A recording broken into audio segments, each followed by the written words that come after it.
Shalom, shalom à vous tous, nos bien-aimés, vous qui nous suivez en cet instant. Nous vous disons encore une fois de plus, soyez les bienvenus dans votre chaîne de télévision Connexion Divine. Et nous croyons que ce soir, encore une fois de plus, le Seigneur va nous faire du bien. Ici, c'est Pasteur Fanny et Coco de l'Église Le Salut Parfait.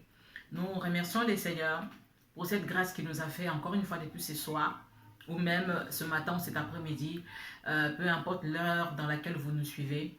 Nous croyons que le Seigneur va nous faire du bien.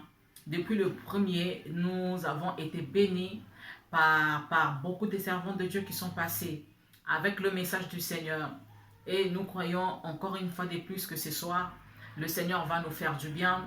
Nous remercions également l'homme de Dieu, l'évangéliste Prince, qui a eu cette idée, cette révélation pendant un mois, que les femmes de Dieu, les servantes de Dieu puissent passer pour enfin proclamer la parole de Dieu, sonner la trompette, parce que le temps est grave et il faut que nous tous, enfants de Dieu, serviteurs, servantes de Dieu, que nous puissions nous lever, crier fort que Christ revient. Christ revient chercher son épouse, Christ revient chercher l'Église.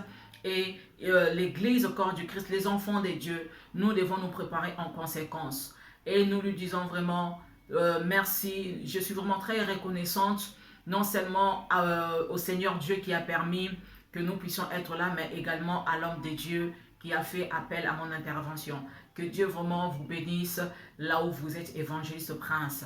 Vous qui êtes là ce soir, depuis le premier, je pense que vous avez remarqué que beaucoup de femmes de Dieu nous sont passées et elles ont apporté juste une seule parole, l'évangile. Et ce soir également, par la grâce du Seigneur, je le crois de tout mon cœur que un homme, une femme va être béni encore une fois de plus.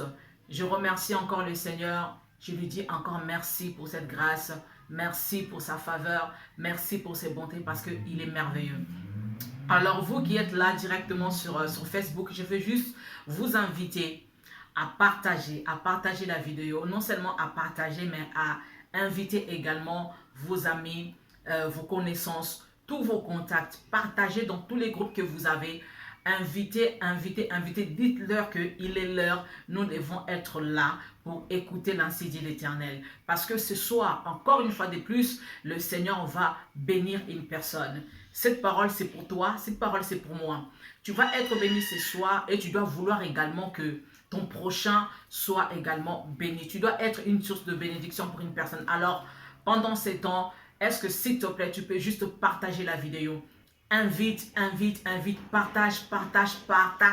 Nous voulons que ce soir, que les réseaux sociaux puissent être saturés de l'évangile, de la parole du Seigneur. Alors, pendant que je suis en train de parler, et je le crois de tout mon cœur que là où tu es dans ta maison, tu es en train de partager. Alors, partage.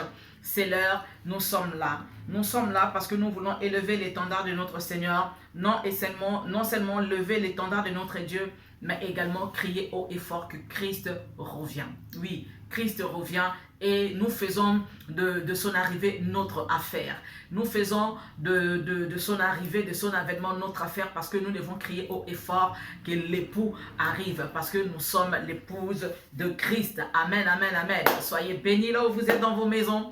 Encore une fois de plus, sans plus tarder, nous allons prier et ensuite nous allons parler de la part du Seigneur. Nous recommandons ces moments, Seigneur, entre tes mains. Nous disons encore une fois de plus, Seigneur, merci de nous permettre d'être encore là ce soir dans la maison, Seigneur, de tes enfants. Père éternel, je te laisse tout entre tes mains. Ce moment, Seigneur Jésus, du début jusqu'à la fin, entre tes saintes et divines mains. Ce soir, nous nous abandonnons entre tes mains. Saint-Esprit de Dieu, prends le contrôle de toutes choses. Je ne suis qu'un haut-parleur. Saint-Esprit, viens parler à travers ma petite personne. Et je crois que tu as une parole pour un homme, une parole pour une femme, afin que cette personne puisse entrer dans sa destinée, afin que cette personne soit bénie ce soir, afin que cette personne puisse voir l'accomplissement de tes promesses dans sa vie. Je te bénis, je te dis merci. Saint-Esprit, encore une fois de plus, glorifie Jésus ce soir et honore-nous de ta présence en ces lieux, ta présence dans la maison de tes enfants. Viens nous saturer de ta présence. Nous demandons, Seigneur, la révélation, ô Dieu, de ta parole dans notre vie. Ta révélation, ô Dieu, ce soir, au nom puissant de Jésus. Je te rends de multiples actions de grâce, l'ami fidèle, parce que je crois que ce soir, tu es là. Je crois que ce soir, tu vas nous faire du bien. Que la gloire, l'honneur, la puissance, la majesté, l'élévation reviennent qu'à toi seul, au siècle de siècles, parce que tu mérites, Seigneur, toute gloire. Au nom de Jésus, nous disons tous Amen. Amen, amen, amen. Que le Seigneur Dieu nous bénisse. Depuis le 1er octobre, donc, nous sommes en train de partager sur un thème « Femme, lève-toi et agis car cette affaire te regarde ». Femme, lève-toi et agis car cette affaire te concerne. Alléluia. Ce soir, j'aimerais vraiment nous parler, je n'aimerais pas simplement parler à la femme en tant que sexe féminin, mais j'aimerais parler à la femme qui est épouse de Christ. Alléluia. Qui est épouse de Christ, qui est la fiancée de Christ, qui se prépare pour l'avènement de son épouse, pour l'arrivée de son époux. Alors, femme, toi qui es épouse, femme, église au corps du Christ, Dieu te dit ce soir, lève-toi et agis, car cette affaire te regarde. Car le retour de ton époux arrive. Car le retour de ton Dieu arrive. Arrête de dormir parce que le temps est arrivé que tu puisses te lever. Alors, moi j'aime faire cet exercice partout où vous me suivez. Pouvez-vous simplement prendre vos Bibles, un cahier, pas une feuille, mais un cahier et avec de quoi écrire parce que nous allons prendre de notes. Nous allons prendre quelques définitions pour que nous puissions avancer dans ce que le Seigneur a pu déposer ce soir dans notre cœur. Alors nous prenons nos Bibles, nous prenons nos cahiers et ainsi notre stylo parce que nous sommes à l'école et nous avons besoin de prendre de notes parce que c'est très important. Alors, rien que déjà avec ces thèmes, je peux relever deux verbes qui est là. Femme, lève-toi. Je vois premièrement, on est en train de dire à la femme de se lever. On est en train de dire à la femme, tu dois te lever. En fait, se lever, c'est quoi? Se lever, c'est simplement se mettre debout. Se lever, c'est apparaître, c'est commencer quelque chose. Alléluia. Femme, tu dois te mettre debout. Femme, tu dois apparaître. Femme, tu dois commencer quelque chose. Maintenant, simplement, on dit femme, lève-toi et agis. Nous voyons le deuxième verbe, le verbe agir. Le verbe agir simplement qui veut dire accomplir quelque chose, entreprendre quelque chose, opérer quelque chose, exécuter quelque chose, produire quelque chose ou même œuvrer sur quelque chose. Alléluia. Alors je répète, le verbe agir qui veut simplement dire accomplir quelque chose, œuvrer pour quelque chose, produire, opérer, exécuter ou entreprendre. Alors, l'homme de Dieu a eu cette révélation pour nous dire que non, femme, tu dois commencer quelque chose. Femme, tu dois te mettre debout. On ne se met pas debout pour rester simplement debout. Alléluia. Non, tu te mets debout parce que tu dois commencer à entreprendre quelque chose. Tu te mets debout parce que tu dois exécuter quelque chose. Tu te mets debout parce que tu dois commencer quelque chose. Alors, je me redire à toi qui me suis aujourd'hui, l'épouse de Christ. Oui, toi qui es femme. Je parle simplement à l'homme ou à la femme qui est épouse au corps du Christ. Ce soir, Dieu te dit, tu dois te lever. Tu dois te mettre debout. Pourquoi? Parce que tu dois commencer quelque chose. Tu dois commencer à entreprendre quelque chose. Tu dois exécuter quelque chose. Pourquoi? Parce que le temps est avancé. Parce que le temps est grave. Tu ne peux pas être épouse tant que tu es assis. Alléluia. On fait en sorte qu'une personne se lève parce que cette personne est à terre. Une personne qui est déjà debout, on ne peut pas lui dire de se lever. On dit à une personne de se lever parce qu'on se rend compte que cette personne est assise.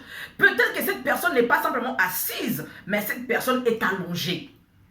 Alors, nous allons premièrement dans le livre, je demande que juste que vous puissiez prendre des notes et je crois que le Seigneur va nous faire du bien. Dieu dit à Josué, dans le livre de Josué au chapitre 1er au verset 2, Mon serviteur Moïse est mort. Ok, mon serviteur Moïse est mort. Toi, fils de Nun, Josué, lève-toi, car tu dois traverser le Jourdain pour que les enfants d'Israël puissent entrer en possession de la terre que moi, Dieu, je leur ai promis. Je peux comprendre que Josué était abattu, fatigué, découragé même, parce que leur libérateur, Moïse, parce que l'homme de Dieu que Dieu avait choisi venait de mourir. Alors Moïse pouvait se dire qu'il n'y a plus d'espoir pour nous parce que la personne qui était appelée par Dieu pour que nous puissions entrer dans la terre promise, cette personne est morte. Alors il était assis, abattu, découragé. Dieu vient en son rencontre. Dieu lui dit non, mon serviteur est mort, mais la promesse n'est pas morte. Mon serviteur est mort, mon serviteur n'est plus là. Mais la promesse existe encore, la promesse est encore valable. La mort ne peut pas effacer ce que moi j'ai dit. L'absence de Moïse ne peut pas faire en sorte que les enfants d'Israël, le peuple que moi Dieu j'ai choisi, ne puissent pas entrer dans leur promesse. Alors lève-toi, toi qui es assis, découragé, abattu, lève-toi. Parce qu'il y a une mission à accomplir. Parce que tu dois exécuter ce que j'avais dit à Moïse. Parce que tu dois entreprendre une mission. Alléluia. Est-ce que je suis en train de parler à un homme ce soir? Est-ce que je suis en train de parler à une femme ici ce soir? Je le crois de tout mon cœur que là où tu es en train de m'écouter. Alors, Dieu encourage Josué de se lever parce qu'il y avait quelque chose à faire. J'aimerais nous dire ce soir que, tu sais, si tu ne te lèves pas, la promesse est là. La promesse ne meurt pas. La promesse est encore valable. Mais la promesse, tu ne peux pas la tenir entre tes mains ou même la voir se réaliser si tu ne te lèves pas. Épouse de Christ, épouse de Dieu. Alléluia. Nous devons faire en sorte que nous puissions nous lever afin que ce que Dieu nous a promis puisse s'accomplir. Nous allons dans le livre de Matthieu chapitre 25, nous voyons l'histoire des 10 vierges. On nous dit que ces 10 vierges avaient au début leur lampe allumée. Elles avaient l'huile. La lampe était allumée. Ici, on parle des 10 vierges. On parle à des personnes qui ont reçu Christ dans leur vie comme Seigneur et Sauveur. Pourquoi? Parce que les 10 vierges avaient la connaissance du retour de l'époux. Donc comme nous aujourd'hui, en tant qu'enfants de Dieu, en tant que chrétiens, nous avons reçu Christ dans notre vie comme Seigneur et Sauveur personnel. Nous avons la connaissance que l'époux finira par arriver. Mais l'histoire nous rend compte que il y avait 5 sages. Non seulement elles étaient conscientes que l'époux devait arriver, mais elles avaient leurs réserves. Mais les 5 folles, malgré qu'elles elles avaient la connaissance que l'époux devait arriver, mais elles étaient insouciantes. Elles ne se souciaient pas d'avoir leurs réserves au cas où l'huile finirait. Alléluia. Et beaucoup de personnes aujourd'hui, beaucoup des enfants de Dieu aujourd'hui, nous avons la connaissance que Christ revient. Nous devons nous préparer en conséquence tous les jours de notre vie. Nous devons être prêts à tout moment. Nous ne devons pas nous distraire. Nous ne devons pas se dire, mais non, ça fait déjà plus de 2000 ans, on nous dit que Christ reviendra, mais il ne revient jamais, donc je peux encore en profiter un peu. Je peux encore me distraire un peu, parce qu'il n'est pas encore là. Non, je voudrais te dire, ne sois pas comme les 5 folles qui étaient insouciantes, malgré qu'elles avaient la connaissance que l'époux devait revenir, mais elles étaient distraites, elles ne se sont pas préparées. Et la Bible nous dit que au milieu de la nuit qui symbolise simplement la distraction, le repos, le confort. Et c'est ce que nous vivons aujourd'hui. Beaucoup de personnes sont dans leur confort. Beaucoup de personnes sont insouciantes de leur salut, du retour de Christ. Beaucoup de personnes sont distraites, surtout avec le corona, le Covid qui est là, qui est en train de frapper le monde entier. Beaucoup de personnes sont insouciantes, beaucoup de personnes se disent que non, le plus important, moi j'ai déjà Christ dans ma vie, je sais que je ne perdrai pas mon salut. Bien-aimé dans le Seigneur, je suis d'accord avec toi. Tu as reçu Christ dans ta vie comme Seigneur et Sauveur, tu es déjà sauvé, tu as le salut. Mais tu dois faire en sorte d'entretenir ton salut. Parce que si tu ne fais pas attention, malgré que tu es sauvé, tu risques de rester. Il ne suffit pas de recevoir Christ dans ta vie comme Seigneur et Sauveur. Mais tu dois savoir qu'avec notre Dieu, c'est une question de relation, de communion. Plus le temps passe, je peux comprendre qu'il y a un moment où tu peux te décourager, te fatiguer. Mais tu dois te relever, tu dois faire en sorte de te lever. Parce que Christ revient. La Bible nous dit qu'au milieu de la nuit, tout le monde était endormi. C'est normal, elles étaient fatiguées. Mais on entend une voix qui crie que l'époux est là. Les 10, elles se sont levées. Il y en a 5 qui se sont rendues compte qu'elles n'avaient plus d'huile. Elles en ont demandé. Mais malheureusement, on ne prête pas l'huile à quelqu'un. On ne peut pas prêter le Saint-Esprit à quelqu'un.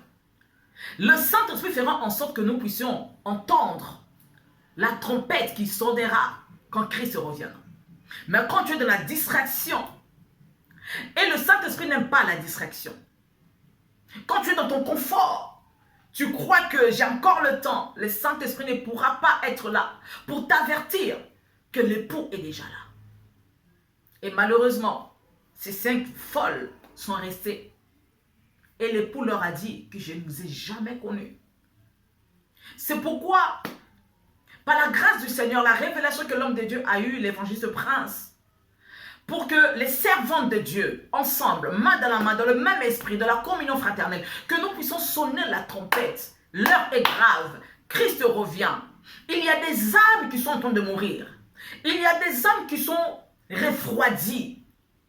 Nous qui avons encore l'huile, nous qui avons fait en sorte d'avoir notre réserve, nous devons sonner la trompette pour leur dire, hey, vous devez vous réveiller, parce que l'époux revient. Alléluia. Parce que l'époux revient. Arrêtez d'être insouciants. Nous devons être souciants de notre salut.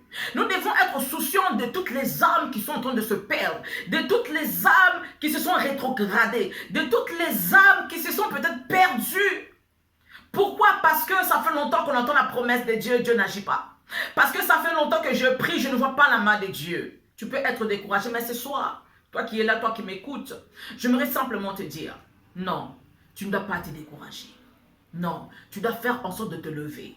Parce que si tu ne te lèves pas, tu dois savoir qu'il y a beaucoup des âmes qui risquent de mourir. Il y a peut-être des hommes que Dieu a prévus sur ton chemin, que simplement sur toi tu te lèves et que tu ailles prêcher. Ces âmes-là seront sauvées. Mais si tu ne te lèves pas, si tu n'agis pas, ces âmes-là ne seront pas sauvées. Alléluia. J'aime l'histoire de Esther et je pense que beaucoup de servantes de Dieu ont parlé sur ces sujets. Esther, la choisie de Dieu. L'histoire raconte que son peuple était en danger. Il y avait un décret qui était contre le peuple juif et ce peuple devait mourir. Parce que le décret du roi était déjà signé. Parce qu'il y avait un complot.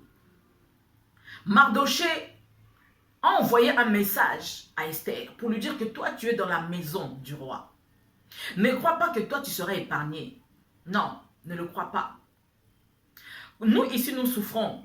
Ce qui va nous arriver, ça va aussi t'arriver. Alors tu dois faire en sorte de faire quelque chose. Il faut que tu te lèves et que tu agisses. Alléluia. Il faut que tu te lèves et que tu agisses en faveur de ton peuple. Et Mardoché rajoute, tu ne sais pas si tu es auprès du roi. Peut-être que c'est pour ces temps-ci que le Seigneur permet que tu sois à ses côtés pour que tu puisses intervenir. Alléluia. J'aimerais dire à quelqu'un ce soir, toi qui as peut-être une position dans laquelle le Seigneur t'a placé, toi qui es peut-être ou bien qui a peut-être la chose qu'il faut pour pouvoir intervenir, par rapport à toutes ces âmes, par rapport à tout ce que nous sommes en train de vivre, tu es là bien placé, tu es le mieux placé, tu es positionné. Que quand tu ouvres ta bouche et que tu parles, beaucoup de personnes peuvent t'écouter et que les choses peuvent changer. Esther a entendu son oncle entendre parler. Elle s'est dit, c'est vrai. Là où je suis, je peux faire quelque chose. Esther, elle s'est levée. Dans le livre de Esther au chapitre 4, nous allons voir cela. Prenez des notes. C'est pourquoi je dis que Il faut prendre juste des notes pour pouvoir suivre. Alléluia. Nous n'avons pas beaucoup de temps. Le Seigneur nous a fait grâce d'avoir simplement 30 à 40 minutes pour pouvoir libérer ce que Dieu a fait dans notre vie et ce que le Seigneur a déposé en nous. Alors, Esther se levait. Elle est rentrée en jeûne. Tous les peuples rentraient en jeûne. Elle est allée voir le roi. Et finalement, le Seigneur a fait quelque chose. Le Seigneur a agi. Et le mal a été changé en bien. Pourquoi? Parce que Esther avait pris la décision de se lever. Esther ne s'est pas dit que non. Normalement, avec la loi qui existe ici, personne ne peut aller voir le roi sans son autorisation.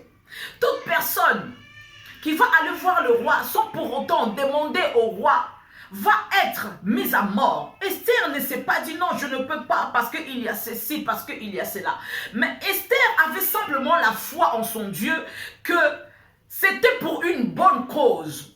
Elle s'est préparée en connaissance, en jeûne, en prière. Elle a imploré Dieu. Elle a cherché la face de Dieu. Elle n'était pas toute seule. Elle était accompagnée de toutes ses servantes. Et son peuple qui était en train d'implorer le Seigneur. Et quand Esther s'est approchée du roi, Dieu a pu toucher le cœur du roi. Parce que la Bible nous dit que le cœur du roi est entre les mains du Seigneur. Alléluia. Le cœur du roi est entre ses mains. Il le fait basculer vers le torrent d'eau. Il fait de son cœur ce qu'il veut parce que son cœur c'est entre ses mains. Et j'aimerais dire à quelqu'un ce soir, si tu ne te lèves pas, ta famille ne sera pas sauvée. Si tu ne te lèves pas, ton pays ne sera pas sauvé. Si tu ne te lèves pas, beaucoup des âmes vont mourir. Si tu ne te lèves pas, beaucoup des âmes vont aller en enfer. Et Dieu te demandera de compte. Dieu te dira, je t'ai positionné pour que tu ailles parler de ma part. Parce qu'il y a 10 000 âmes qui doivent être sauvées. Parce qu'il y a ta famille qui doit voir ma délivrance. Parce qu'il y a dans ta famille des personnes qui sont encore captives qui doivent être libérées. Parce que ta nation a besoin de ta prière. Mais toi tu te dis non, le plus important est que moi je connais Dieu, je suis sauvé. Je sais que j'irai quand Christ reviendra. Ce n'est pas mauvais, c'est bien. Mais quand Dieu te dit ce soir, lève-toi et agis. Ce n'est pas pour toi, mais c'est pour les autres.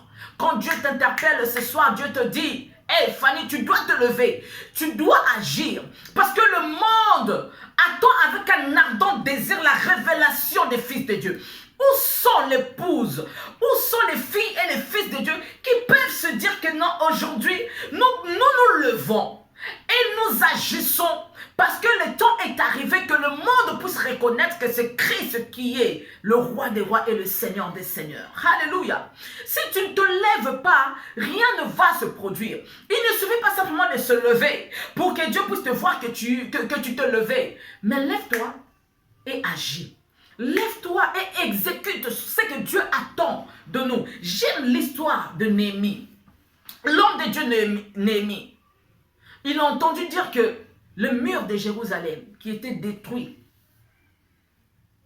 que Israël, le peuple de Dieu, le peuple choisi de Dieu, n'était pas en sécurité parce que les murailles n'étaient pas encore reconstruites. La Bible nous dit que Néhémie a pleuré. Il a pleuré, il a demandé au Seigneur.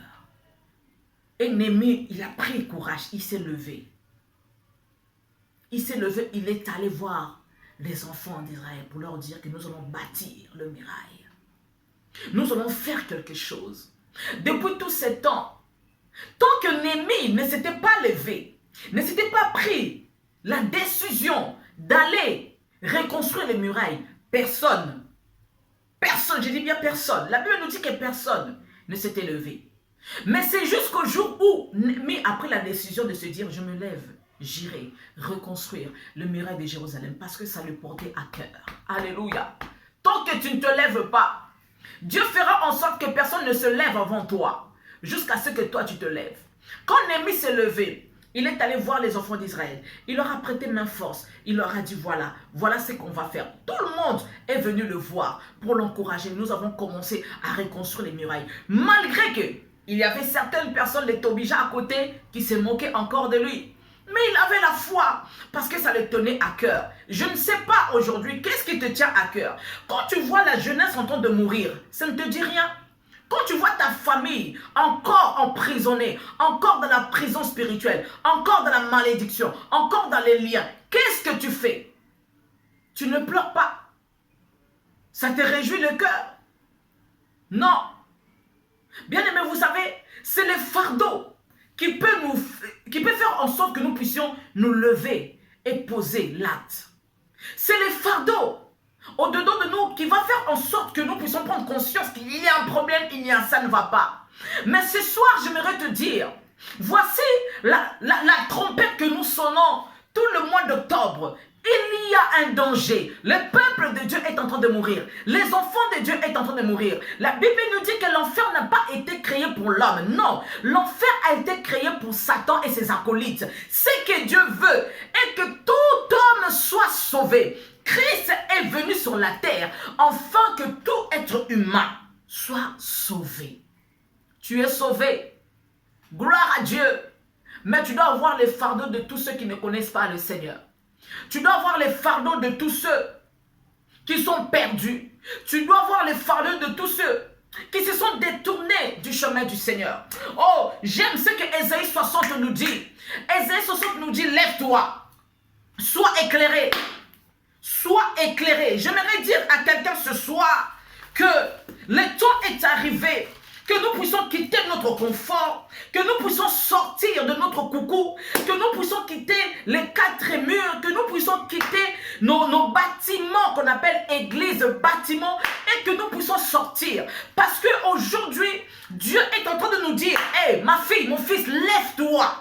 Lève-toi, sois éclairé, car ta lumière arrive. Christ qui vit en toi, il s'appelle la lumière du monde. Il est la lumière qui vient éclairer nos ténèbres. Il est la lumière qui vient éclairer nos chemins. Et je le crois de tout mon cœur ce soir, alléluia, que toute personne qui a Christ dans sa vie, il a la lumière. Et Dieu te dit ce soir, tu es trop longtemps resté assis.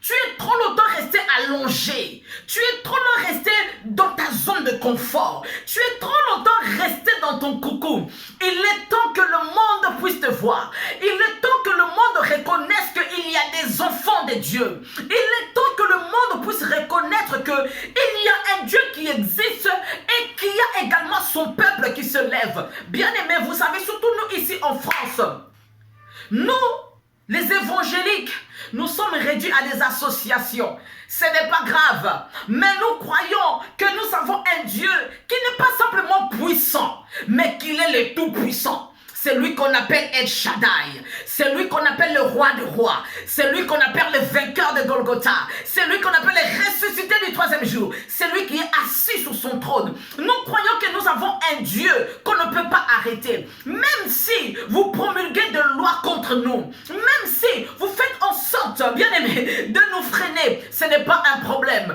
Nous servons un Dieu qui a créé les cieux et la terre. Et nous croyons que, non, nous allons éclairer la France. Nous allons éclairer le monde entier parce que nous avons celui qu'on appelle Yahushua Mashiach.